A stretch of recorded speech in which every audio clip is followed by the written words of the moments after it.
Hey everyone, welcome back to On the Grid, and it has been a minute since my last video, and I really didn't anticipate the long delay in between. I initially wanted to step back for a few weeks, and those few weeks ended up into months, and so here we are, 6 months later. There was a couple of projects actually initially, and the reason I kind of took a step back, I was working on a couple of projects that I really hoped would come to fruition and didn't, unfortunately. Most likely that's probably because my channel is still relatively small, but hopefully if and when it does grow and I do get the channel subscribers up to a certain extent, I'll have more leverage to get that content made. I really think you'll enjoy it. I think that's why I do these videos, to bring you a bit of infotainment, bringing you kind of new things, new and interesting things, and wanting to make better videos. And so I hope to bring that content to you in the near future. All right. Enough of that, and let's talk about the real reason for this video. It's the Raceroom Ranked multiplayer. The last few months I've been spending more time between this and iRacing, and I have to say, Raceroom does it in a way that becomes quite addictive. Why is it good? Well, maybe it's not the graphical powerhouse that ACC has, or it doesn't have the volume of iRacing, but one thing it really does, or a couple of things that it really does have, is accessibility. First of all, you can get free content, and I've mentioned this before in a video way back talking about whether this was the best sim out there or not. But really, when it comes to either free content or having every bit of content that's in the game, it's really a minimal investment when you look at the bigger picture. I think with under $100 Canadian, or even under $70 US, you could pretty much have access to everything. The other thing is incentive. So incentive for me is always a big attraction, and Raceroom has it, from the stats, from the rankings, from the variety of type of race that you can get into. They have something in their weekly schedule that really gives a bit for everyone, from touring cars to GT cars to open wheel, classics, and so on. And I love that variety. And, you have races that go from 40 minutes, 15 minutes, 60 minutes, 90 minutes. You have the weekly event that's like a 90-minute endurance. And I think it works great because even the quality sessions, the quality sessions are about 8 minutes long for the majority of the races.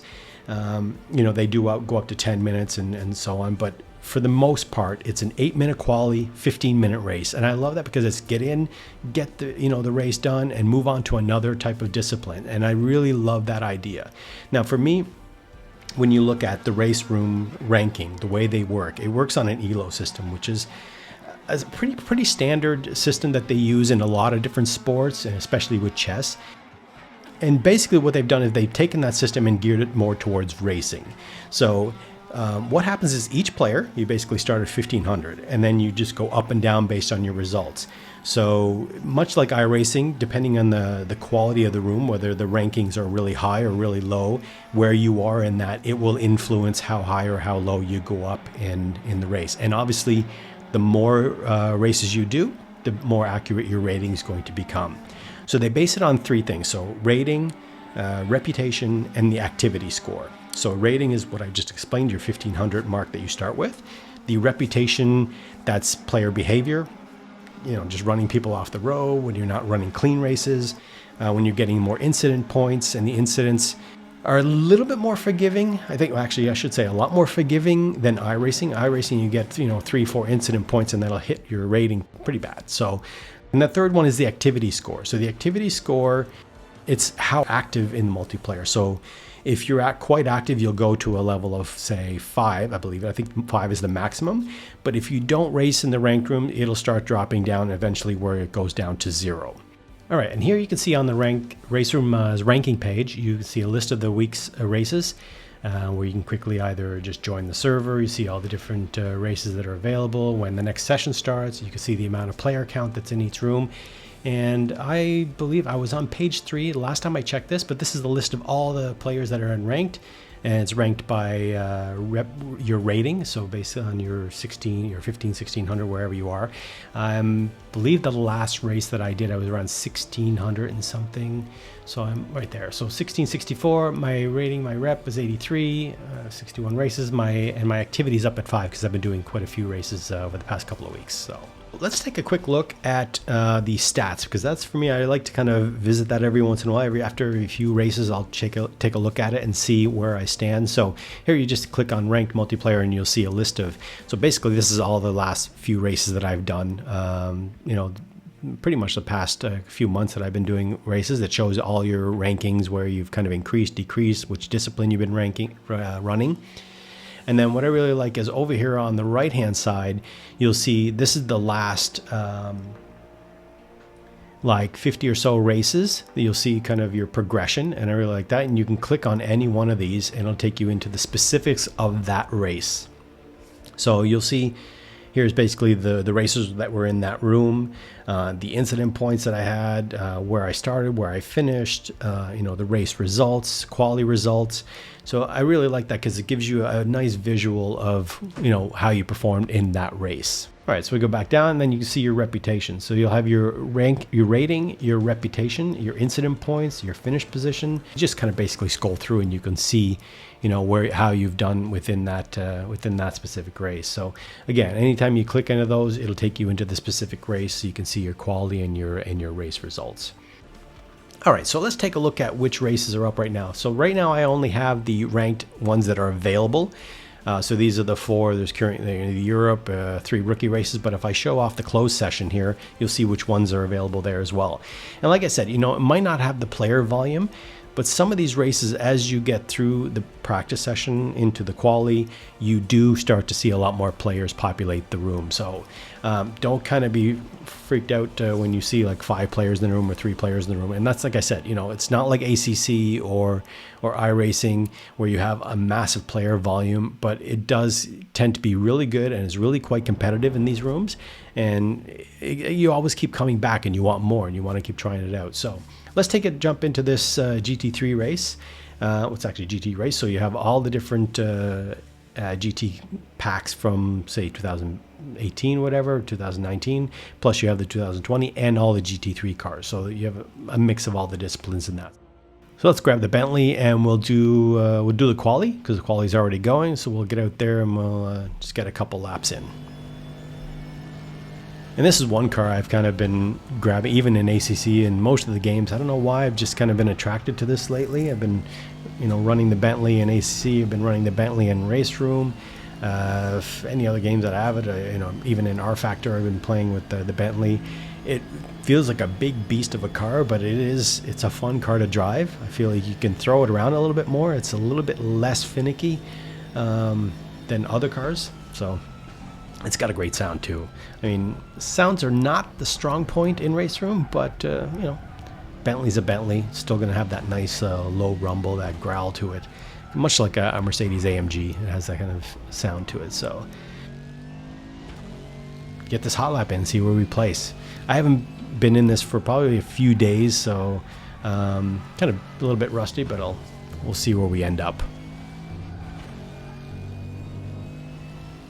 All right, so I think I'm going to probably end up 7th. I'm not going to do much better on my time than that, but that's okay. For video purposes, I'm not really pushing as hard as I can.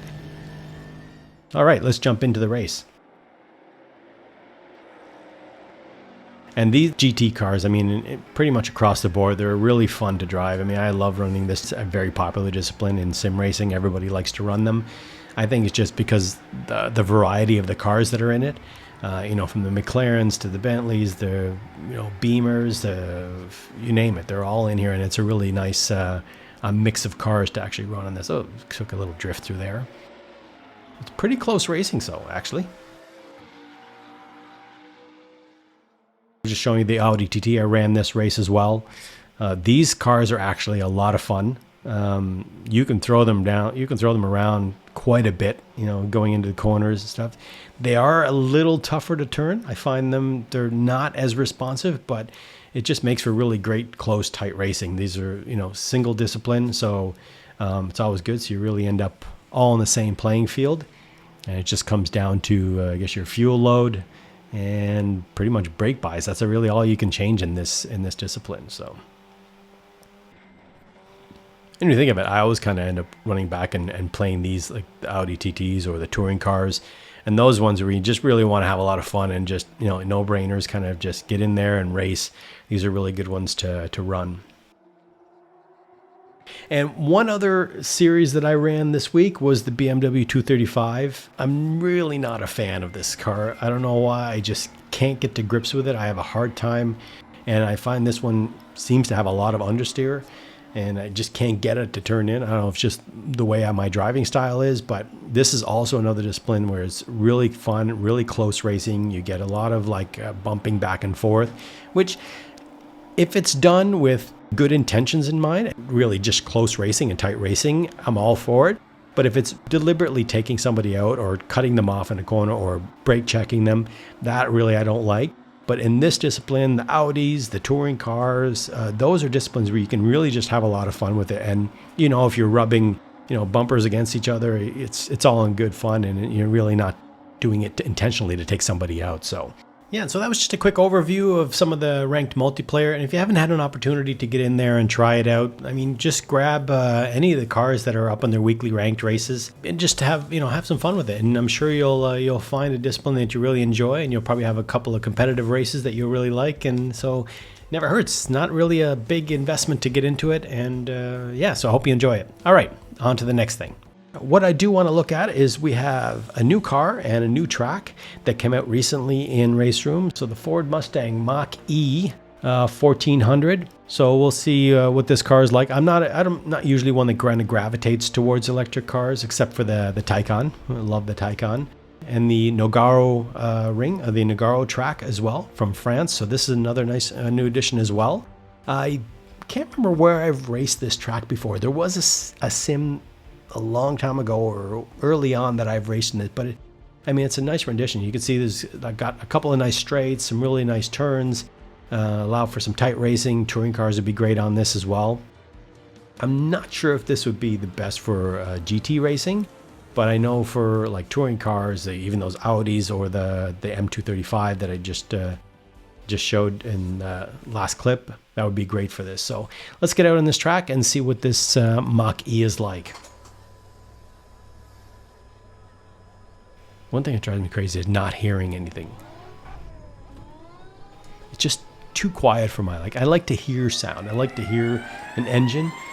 And I think that's the one thing with the Taycan is they added the audible engine, which it's a nice little touch to it. I know it's fake and it's not really, you know, there's no sound coming from the engine, but I just need that sound. I need that audio to hear what my car is doing when I'm shifting. And that's why I always have a challenging time running these electric cars or even the Formula E's. I'm like wanting to shift or I'm wanting to hear where my RPM limit is. And I just can't get to terms with it. But yeah, so this is a really good looking track. This is a nice long straightaway. That's pretty quick in the sports mode. Up to 230, 240, almost 240. Yeah, this doesn't stop very well, does it? Takes a little bit of time to get that to come back down.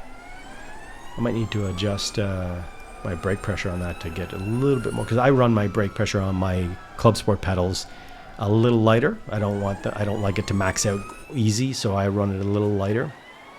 Yeah, this is a tough one to drive. It's kind of cool. I know people who like electric cars will like this, but yeah, I can't seem to get this to slow down. I like the track. Yeah, I'm definitely going to take out even the Formula. Yeah, the Formula 2s would be great on this. Formula 3s, touring cars, Audis, Audi TTs. Any of those cars would be great on this track. Anyway, so that's just a quick look at the new track, Nogaro, and the new Mach E Mustang. Hope you guys enjoyed the video. We'll catch you guys again really soon. And I do, as always, appreciate the support. Please subscribe and let's have a great weekend. Take care.